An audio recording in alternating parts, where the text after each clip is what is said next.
Hello everyone, स्वागत है आप सभी का हमारे द्वारा यूपीएससी प्रीलिम्स टारगेट 2022 और अदर स्टेट के जो भी पीसीएस के एग्जाम होने वाले हैं उनको देखते हुए डेली एमसीक्यू सीरीज चलाई जा रही है जो आपके एग्जाम के लिए हेल्पफुल होगी। और ये करंट अफेयर्स के इंपॉर्टेंट जो एमसीक्यूज होते हैं उन्हीं को हम बना के ला रहे हैं जो आपको बिल्कुल यहाँ पास मदद करेंगे आपके एग्जाम के लिए। तो हमारे साथ जुड़िए, पढ़ाई को कीजिए एंजॉय विथ एनर्जी के साथ। चलिए वीडियो को स्टार्ट करते हैं बिना टाइम वेस्ट किए हुए।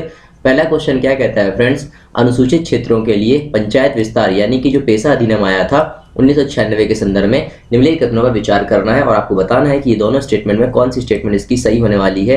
देखिए, चाहे स्टेट पीसीएस हो चाहे यूपीएससी हो, यूपीएससी में तो नॉर्मल क्वेश्चन आ ही रहे हैं और स्टेट पीसीएस में भी आजकल ये कथन वाले क्वेश्चन आने ही लगे। अगर आपके कॉन्सेप्ट अच्छे रहेंगे तो फैक्चुअल भी आप बना पाएंगे। तो यूपीएससी भी 70% आपका कॉन्सेप्चुअल ही रख रहा है और 30% इस बार जैसे देखने मिला था वो फैक्चुअल ही था 2021 वाले प्रीलिम्स में, अभी हमको नजर भी आया हुआ था। तो चलिए डिस्कस करते हैं। आप लोगों को पता हो तो कमेंट बॉक्स में इसका आंसर जरूर करिएगा।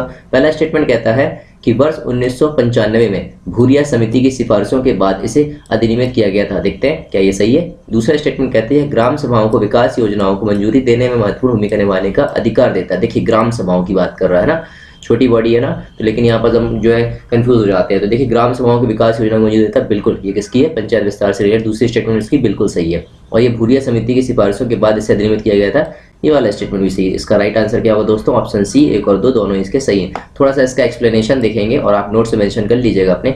वर्ष 1995 में भूरिया समिति की सिफारिशों के बाद भारत के अनुसूचित क्षेत्रों में रहने वाले लोगों को आदिवासी स्वशासन सुनिश्चित करने हेतु पेशा अधिनियम 1996 अस्तित्व में आया था। ठीक है, इंपॉर्टेंट है, पॉइंट नोट कर लीजिएगा। और ये यूपीएससी प्रीवियस ईयर में क्वेश्चन पूछे गए ये वाले टॉपिक से। ठीक है दोस्तों, तो आप लोग देख लीजिएगा इसको अच्छे से। तो पेशा जो ग्राम सभाओं का विकास योजनाओं को मंजूरी देने और सभी सामाजिक क्षेत्रों नियंत्रित करने में महत्वपूर्ण भूमिका निभाने का अधिकार देता है। इस प्रबंधन में निम्नलिखित शामिल होते हैं। ये थोड़े से आप पॉइंट इनको आप नोट डाउन कर लीजिएगा, मेंस में भी काम आ सकते हैं, प्लेयर्स में तो आने ही वाले हैं। जल जंगल जमीन संसाधन, लघु वन उत्पाद, मानव संसाधन प्रक्रियाएं, कार्मिक जो नीतियों को लागू करते हैं, स्थानीय बाजारों का प्रबंधन, भूमि अलगाव को रोकना, नशीले पदार्थों को नियंत्रित करना। ये इंपॉर्टेंट पॉइंट इनको देख लीजिएगा क्योंकि ऑप्शन में लगा के पूछ सकता है कि इनमें से कौन सेशन शामिल नहीं है ना। देखते हैं नेक्स्ट क्वेश्चन क्या कहता है दोस्तों। वीरता पुरस्कार के संदर्भ में निम्नलिखित कथनों पर विचार करना और बताना कौन सी स्टेटमेंट इसकी हमारी दोस्तों सही होने वाली है। ठीक है, तो चलिए देखते हैं इसका आंसर। पहला स्टेटमेंट कहता है कि भारत चीन युद्ध के बाद भारत द्वारा वीरता पुरस्कारों की स्थापना की गई थी। क्या बात ये सही है? देखते हैं आगे। महावीर चक्र युद्धकाल के दौरान वीरता के कार्य के लिए दिया जाने वाला भारत का सर्वोच्च सैन्य पुरस्कार है, ये भी देखते हैं। अशोक चक्र शांति काल के दौरान वीरता, साहसिक कार्यवाही और बलिदान के लिए दिया जाने वाला सर्वोच्च सैन्य पुरस्कार है। देखिए यहाँ पास क्या आ गया, शांति काल। जैसे ही आपने देखा शांति काल का सर्वोच्च पुरस्कार क्या होता है, यहाँ से अपन को पकड़ना है कि इसका क्या राइट आंसर हो सकता है। देखिए, आप लोग एलिमिनेशन मेथड हर क्वेश्चन में लगाने की कोशिश करिए क्योंकि आपके 12 से 15 क्वेश्चन प्रीलिम्स में ऐसे ही सही हो जाते हैं पीटी में, है ना। तो अशोक चक्र के इसमें बिल्कुल शांति काल में भी होता है और सर्वोच्च सैन्य, ये वाली स्टेटमेंट अगर हमारी सही हो जाती है तो जहां जहां 3 होगा वो तो वैसे भी रहने वाला है। तो ये केवल 2 तो कट गया, अभी 3 बच गया, है ना। अब देखते हैं भारत चीन युद्ध के बाद भारत द्वारा वीरता पुरस्कारों की स्थापना की गई, ये वाला भी स्टेटमेंट क्या है दोस्तों, गलत है। तो पहली जब कट गई ये भी कट गया तो ऑप्शन सी देखो पहुंच गया अपना, है ना। ऑप्शन सी आ गया ना, तो केवल 3 इसका क्या हो जाएगा दोस्तों, राइट आंसर हो जाएगा। देखते हैं इसका एक्सप्लेनेशन क्या कहता है। स्वतंत्रता के बाद भारत सरकार 26 जनवरी 1950 को प्रारंभिक 3 वीरता पुरस्कार, 1950 को ही प्रारंभिक 3 वीरता, परमवीर चक्र, महावीर चक्र और वीर चक्र स्थापित किए गए जिन्हें 15 अगस्त 1947 से प्रभावी माना जाता है। परमवीर चक्र भारत का सर्वोच्च सैन्य अलंकरण, ये देखिए परमवीर चक्र क्या है, सबसे बड़ा हुआ सैन्य अलंकरण है ये, जो युद्ध चाहे वह जमीन पर हो चाहे समुद्री चाहे हवा में दौरान वीरता को विशिष्ट कार्यों को प्रदर्शित करने के लिए दिया जाता है। देखिए पॉइंट ये वाला याद रखना क्योंकि प्रीलिम्स 2021 में एक इस बार अवार्ड से भी क्वेश्चन था, तो इसको थोड़ा आप ध्यान रख सकते हो, अपने नोट मेंशन भी कर लेना, देख सकते हो इसको।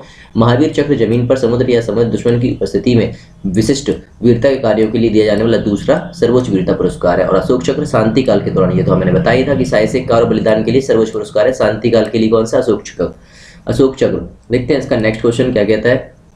श्वेत बामन यानी कि व्हाइट ड्वार्फ जो होता है उसके संबंध में कथनों विचार करना और बताना है कौन सी स्टेटमेंट हमारी यहाँ पर सही होने वाली। तीनों स्टेटमेंट, 2 स्टेटमेंट दी गई हैं, देखते हैं। पहली स्टेटमेंट कहती है प्रत्येक तारा जब अपने सभी हाइड्रोजन ईंधन का उपयोग करता है तो श्वेत बामन में बदल जाता है। क्या बात ये सही है? देखते हैं आगे। परमाणु संलयन प्रक्रियाओं के माध्यम से तारे अपने कोर में हाइड्रोजन को हीलियम में संलयित करते हैं। क्या ये वाला स्टेटमेंट सही है दोस्तों? बताइए आप लोग कमेंट बॉक्स में, 5 सेकंड का मैं आपको वक्त देता हूँ।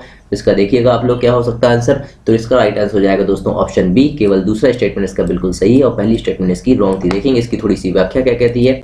व्याख्या कहती है कि व्हाइट डॉर्क वे तारे जिन्होंने उस हाइड्रोजन को जला दिया जिसे वे परमाणु ईंधन के रूप में इस्तेमाल करते हैं। जब हाइड्रोजन का ईंधन के रूप में उपयोग किया जाता है तो यह विलुप्त हो जाता है और संलयन धीमा हो जाता है एवं गुरुत्वाकर्षण के कारण तारे अपने आप व्हाइट ड्वार्फ के रूप में परिवर्तित हो जाते हैं। चंद्रशेखर सीमा से कम विशाल तारे व्हाइट ड्वार्फ में बदल जाएंगे और ये तारे चंद्रशेखर सीमा से भी अधिक विशाल हैं, जो थर्मोन्यूक्लियर सुपरनोवा में बदल जाएंगे। ठीक है दोस्तों, और नाभिकीय संलयन प्रक्रिया में 2 परमाणुओं के नाभिक एक नए परमाणु का निर्माण करते हैं और नाभिकीय संलयन अभिक्रिया के माध्यम से अपने कोर में हाइड्रोजन को, ये वाला पॉइंट इंपॉर्टेंट है, नोट कर लीजिएगा आप लोग। देखते हैं नेक्स्ट क्वेश्चन क्या कहता है। एसडीजी शहरी सूचकांक और डैशबोर्ड 2021-22 के संबंध में कितना विचार करना है और हमें बताना है कौन सी स्टेटमेंट हमारी सही है। वैसे भी एसडीजी क्या होता है, इंपॉर्टेंट हो जाता है मेंस और प्रीलिम्स दोनों के लिए।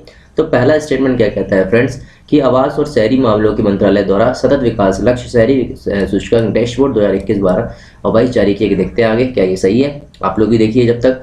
यह संपूर्ण भारत में मजबूत एसडीजी निगरानी सुनिश्चित करेगा। ये संपूर्ण भारत, देखिए आ गया ना एक्सट्रीम वर्ड, तो संपूर्ण भारत में पहले भी क्या हो गया, ये कट हो गया। और पहला ऑप्शन भी क्या है दोस्तों, ये गलत है क्योंकि आवास और शहरी मंत्रालय वाला ऑप्शन नहीं है। तो इसका राइट आंसर होगा ना तो 1 और ना तो 2, इसका ऑप्शन बन जाएगा ऑप्शन डी इसका राइट आंसर। देखेंगे इसकी एक्सप्लेनेशन क्या कहती है। हाल ही में भारत जर्मन सहयोग के तहत नीति आयोग ने सतत विकास लक्ष्य शहरी सूचकांक डैशबोर्ड, देखो वहां पास क्या दिया था, आवास शहरी, और यहाँ पास कौन कर रहा है, ये नीति आयोग कर रहा है। इंपॉर्टेंट पॉइंट है, याद रखना।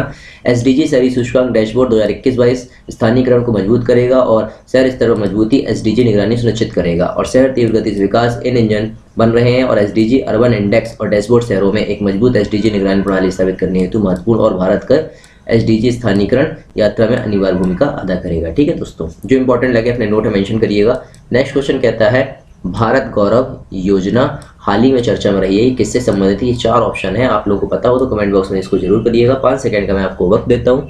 क्या होगा दोस्तों इसका राइट आंसर, ऑप्शन ए या फिर ऑप्शन बी, ऑप्शन सी या ऑप्शन डी, क्या होगा दोस्तों इसका आंसर।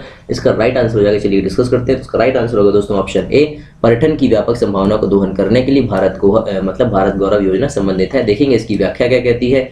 हाल ही में भारतीय रेलवे ने, ये वाला पॉइंट याद रखना, भारतीय रेलवे ने व्यापक पर्यटन संभावना के दोहन के लिए एक नई योजना भारत गौरव की घोषणा करी है। अच्छा, आपसे ये भी पूछ सकता है कि किसने चालू कर दी है, इसलिए कह रहा हूँ भारतीय रेलवे, क्योंकि हमारा दिमाग जाएगा ये पर्यटन से रिलेटेड है तो हम पर्यटन की तरफ चले जाएंगे, इसलिए भारतीय रेलवे को आप याद रखिएगा। योजना के तहत अब ट्रेनों में पर्यटन के लिए तीसरा अनुभाग होगा। अब तक रेलवे के पास यात्री अनुभाग और माल अनुभोग थे। ये नियमित ट्रेनें नहीं है जो एक समय सारणी के अनुसार चलेंगी, बल्कि आईआरसीटीसी द्वारा चलाई जा रही रामायण एक्सप्रेस की तर्ज पर संचालित की जाएंगी। तो दोस्तों आज के लिए बस इतना ही। पढ़ते रहिए, ध्यान रखिए अपना, मुस्कुराते रहिए। जिन्होंने यार चैनल को सब्सक्राइब नहीं किया प्लीज़ चैनल को सब्सक्राइब कर लीजिए, नोटिफिकेशन बेल को प्रेस कर लीजिए और हम लोगों को आप सपोर्ट करते रहिए और हम डेली आप लोगों का वीडियो लाते रहेंगे। और एक डेली सीरीज मैंने टेस्ट सीरीज भी चालू करी है 190 डे प्रीलिम्स की, और आप लोग प्लेलिस्ट में जाकर इससे पहले की वीडियो जरूर देखिएगा। मिलते हैं अगली वीडियो में, जब तक के लिए टेक